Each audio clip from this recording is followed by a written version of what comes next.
નમસ્કાર મિત્રો, જય શ્રી રામ, જય શ્રી કૃષ્ણ, જય માતાજી. વાત કડવી છે પણ સાચી છે. 1. જ્યાં સુધી કોઈ વસ્તુ વિશે સંપૂર્ણ માહિતી ન હોય ત્યાં સુધી આપણે મૌન રહેવું જોઈએ, કારણ કે અધૂરું સત્ય અસત્ય કરતાં વધુ ખતરનાક છે. 2. જ્યાં જ્ઞાની બનવું તમારી ખુશી છીનવી શકે છે, ત્યાં મૂર્ખની જેમ જીવવું પણ સમજદારી છે. 3. જે વ્યક્તિને સાચું બોલવામાં તકલીફ હોય તે ક્યાંય એડજસ્ટ થઈ શકતો નથી, ન તો સમાજમાં કે ન પરિવારમાં, ન ઓફિસમાં કે ન સગા સંબંધીઓમાં. 4. શ્રી કૃષ્ણ કહે છે કે જે લોકોના ભાગ્યમાં મળવાનું નક્કી છે, ભગવાન તેમને કોઈને કોઈ સ્વરૂપે મિલન કરાવે છે.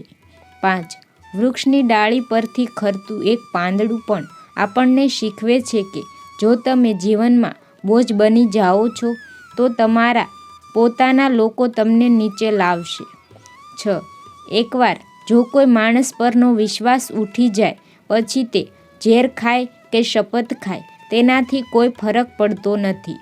7. સંબંધો મોટી વાતો કરવાથી નહીં પણ નાની લાગણીઓને સમજવાથી ગાઢ બને છે.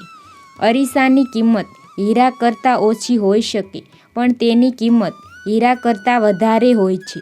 જ્વેલરી પહેર્યા પછી દરેક વ્યક્તિ અરીસો શોધે છે. 8. છોકરીઓને સુંદરતા અને દહેજ જોઈને પસંદ કરવામાં આવે છે.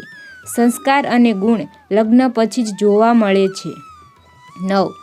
તમે ગમે તેટલા સારા હો, જો તમે ખોટી જગ્યાએ હો તો તમારી કિંમત ધૂળ બરાબર થશે. 10. બીપીના નામે લોકો મીઠું ખાવાનું બંધ કરે છે.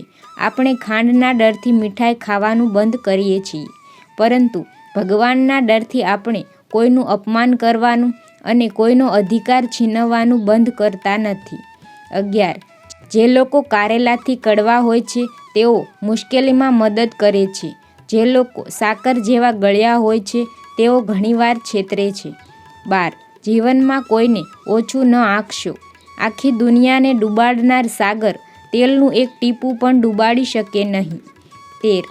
આજકાલ લોકો પૈસા જોઈને સંબંધો બાંધે છે અને ગરીબી જોઈને મોં ફેરવી લે છે. 14. જીવન ન તો કાલમાં છે અને ન તો આજમાં. જીવન આ ક્ષણમાં છે અને આ ક્ષણનો અનુભવ એ જ જીવન છે. 15. સંબંધો જાળવવા હોય તો મિલન જરૂરી છે, નહીં તો છોડ પણ સુકાઈ જાય છે. જો તમને આ માહિતી પસંદ આવી હોય તો વિડીયોને લાઈક, શેર અને સબસ્ક્રાઈબ જરૂર કરજો.